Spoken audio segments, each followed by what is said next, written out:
In naval history, some ships are known for big battles. Others are known for sinking in catastrophic fashion. And yet others are known for being either lucky or unlucky ships. But there's one more category of note: ships that somehow survive catastrophic damage. Today's example is one such case: USS Frank E. Evans, a ship that would probably have faded into obscurity in most circumstances, were it not for what ended her career. The second destroyer cut in half by HMAS Melbourne, and the more fortunate of the two in that Frank E. Evans' stern remained afloat. For most of this video, I'll shorten that to Frank Evans. I would just go straight to Evans, but then there'd be confusion with one of the three other ships named USS Evans. Anyway, Frank Evans would technically survive this collision. Very technically, as the stern half would not return to service. By 1969, she was an outdated warship. The Navy had no use for her by that point, so it isn't terribly surprising, even if it is an unfortunate end to a 25-year career, one that began at the height of the Second World War when an Allen M. Sumner-class destroyer was laid down by Bethlehem at Staten Island. These ships displaced around 2,200 tons at their standard loading, going up to 3,500 when fully loaded. That relatively large displacement allowed for a switch in weaponry, from the mostly standard single 5-inch guns to twin mountings, specifically 3 twin mounts, a super firing pair on the bow and one on the stern, for a total of 6 5-inch 38 caliber guns. These were supported as built by 12 40mm Bofors, split between 2 quad and 2 twin mounts, as well as 11 20mm cannon. However, the main hitting power came from 2 quintuple torpedo mounts, for a total of 10 torpedoes, followed by the usual depth charges to round things off, with all this equipment reaching 34 knots on 60,000 shaft horsepower through 2 shafts. And that wraps up a brief look at the design. Now for a far less brief dive into the service history of USS Frank E. Evans, named for a famous Marine Corps officer of the Great War, probably deserving of a video for his own service. That aside, the ship's service began at the height of World War II, in this case on April 21, 1944, with the ship launched on October 3rd of the same year, and commissioned on February 3rd, 1945, a typically American pace of construction, taking less than a year from keel laying to commissioning. Although, with the need to work up, the ship didn't immediately sail for the Pacific. She would finish fitting out through February. Then it was training from the end of February through most of March. After this, the ship would sail to New York Navy Yard at the end of March for a final overhaul. When this was done on April 15th, USS Frank E. Evans set off for the Pacific. She would arrive at Pearl Harbor on May 18th, 1945. By this point, the war was largely over. The Okinawa campaign continued, as did various raids on the Japanese home islands. But the big sea battles were done, and only escort duty remained, something that kept Frank Evans occupied until June 24th, when the ship set off station off Okinawa. Radar picket duty to keep an eye out for the seemingly endless kamikazes. This would remain her primary work for the remainder of the war, interspersed with the odd breaks to rearm, escort other warships, or patrol for Japanese submarines. From the end of June through mid-August, Frank Evans occupied herself with those duties, For the most part, this was uneventful. There were a couple incidents where the ship had to engage hostile aircraft. For example, her first combat action on July 22nd, when the destroyer spotted a torpedo bomber and drove it off with accurate anti-aircraft fire. Or July 29th, when she drove off a pair of G4M Betty bombers, one of which flew only 25 feet from the water's surface as it made its escape. Meanwhile, on July 28th, Frank Evans moved to help with rescue operations after USS Callahan was sunk by a kamikaze, a ship with the unfortunate distinction of being the final loss to kamikaze attack. As for Frank Evans, she would have a couple more incidents with aircraft, including an accidental downing of a P-61 night fighter on July 30th, with the destroyer ultimately rounding out the war on anti-submarine patrol when Japan surrendered on August 15, 1945. When the war came to an end, Frank Evans joined other American warships in sailing to the Yellow Sea to enforce surrender terms, and then sail into Manchuria to pick up American prisoners of war on the 5th. She left the port there on the 7th and sailed to Korea to aid in the occupation efforts. After this, for the rest of 1945, Frank Evans sailed between China, Japan, and Korea, primarily on humanitarian missions, but also as part of the North China mail run in November. For most ships, you'd probably expect the destroyer to return home after this. However, Frank Evans remained in Chinese waters until March 1946, only arriving back in California at the end of the month, where she would be decommissioned on July 5, 1947, after the usual refit. Barring a short return to service in 1949, the ship remained in reserve for the rest of the 1940s, and would likely have remained in reserve period were it not for the Korean War breaking out on June 25, 1950. This forced the Navy to reactivate quite a few ships, including USS Frank E. Evans. She would be recommissioned on September 15, 1950, though the ship wouldn't immediately sail for Korea, much as she hadn't immediately sailed to the Pacific. Instead, Frank Evans and her crew would work back up for the remainder of 1950, only sailing for the 7th Fleet on January 2nd of 1951, finally arriving in Japan on January 23rd. Although even then, her actual combat service didn't begin until the end of February, specifically February 26, 1951, when the destroyer engaged a North Korean spotter aircraft at the port of Wonsan, which in turn directed shore fire on the ship. Frank Evans shifted fire and dueled with North Korean guns from 3 different directions for almost an hour and a half. She ultimately fired 104 shells by the next morning. Over the course of the siege of Wonsan, Frank Evans engaged North Korean shore batteries a total of 11 times, before returning to Japan in April for a much-needed refit.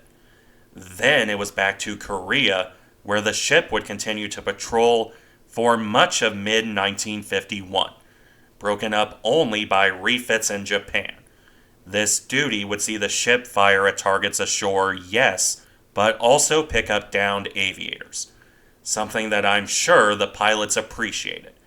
Frank Evans' crew probably didn't appreciate North Korean shore fire on June 18th. 30 fragments of shrapnel hit the ship, wounding 4 crewmen before her own fire silenced the North Koreans. This would be the worst damage the ship sustained off Korea, earning her several nicknames, from the ever-popular and a tad overused Grey Ghost, to the more fitting The Lucky Evans.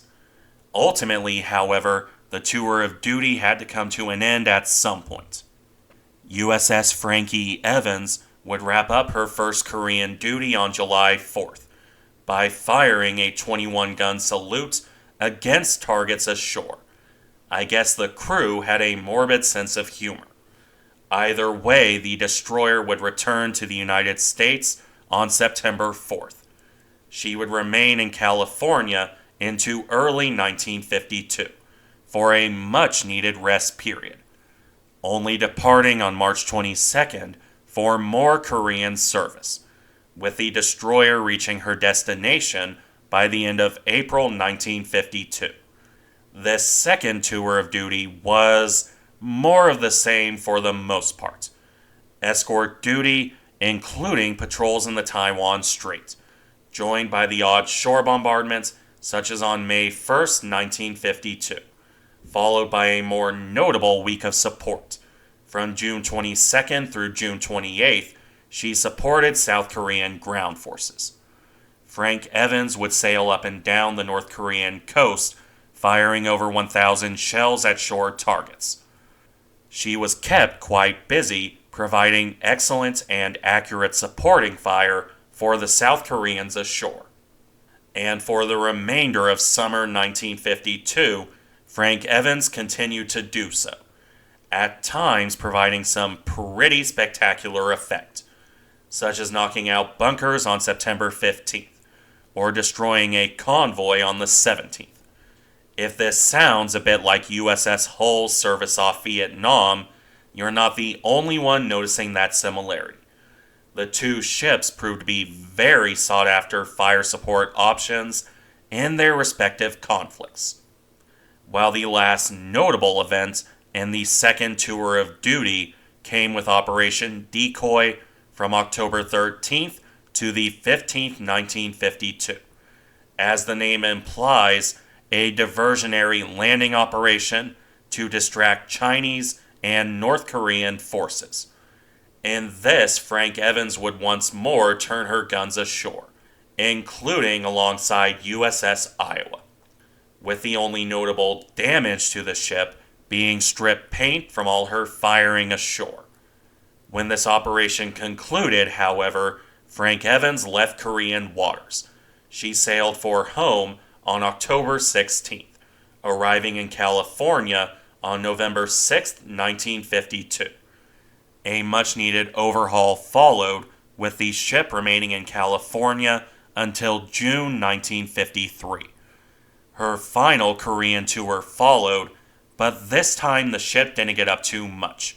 The Korean War came to an end on July 27, 1953. At this point, peacetime duty returned. From 1954 through 1960, Frank E. Evans would perform 5 tours of duty in the Western Pacific. With no active conflicts, these mostly consisted of patrol and training duty. For the most part, not much of note would happen over those 6 years. There were exceptions, of course. At the start of November 1954, Frank Evans rode out Typhoon Pamela, at first by hugging the edge of the storm. But then reports came in about a transport losing steering. Frank Evans promptly turned around on November 5th and sailed straight into the storm. As it would turn out, that ship regained steering before Frank Evans could reach her. This remains a heroic action by the crew of the destroyer, not least for the damage she suffered during it. 2 bulkheads were dished in, 4 vents were cracked, along with supports for the life rafts. After this incident, however, things returned to quieter duty. From 1954 through 1965, not much of note happened outside usual peacetime affairs, with a break in 1962 and 1963 as the starring destroyer in Ensign O'Toole, along with a Fram II overhaul in 1961. This was a relatively simple affair. The ship gained a small flight deck for the Dash drone helicopter. After this overhaul, it was mostly back to the usual work, with some excitement here and there in shadowing or being shadowed by Soviet warships. This wasn't unique, of course, but it did give the crew something to do other than training and patrol work. Until, of course, war would return. This time in Vietnam, where starting in 1965, Frank Evans would return to her old shore bombardment work, though the actual bombardment began a year later in 1966. For example, on August 29th, when she supported men from the 1st Marine Division, Frank Evans fired 79 shells at Viet Cong positions, with the Marines estimating 95% of the shells landing in the target area. This was likely a different crew than the one off Korea, but they proved just as skilled, further reinforced by a 100% hit rate on August 31st. For a less violent change of pace, the destroyer's crew also helped rescue some Chinese fishermen in early October 1966. Their vessel had become disabled after leaving port, with Frank Evans finding the ship 3 days into its drifting voyage. The destroyer tried to tow the fishermen to safety, but their ship foundered. All 9 men were plucked from the water and transferred to a Taiwanese tug on October 4th. After this, it was back to Vietnam, where on November 16th, Frank Evans once more supported South Korean forces. 12 years since her last time supporting those men, but in Vietnam this time, not South Korea. That said, by the end of 1966, the ship was in need of an overhaul. Frank Evans would turn for home, arriving in California on December 20th, 1966, with the destroyer remaining in Californian waters for much of 1967 as it turned out. She only returned to Vietnam in October 1967, remaining there until February 1968, including gunfire support for the 101st Airborne during the early stages of the Tet Offensive on February 3rd. After this, the ship left Vietnam once more.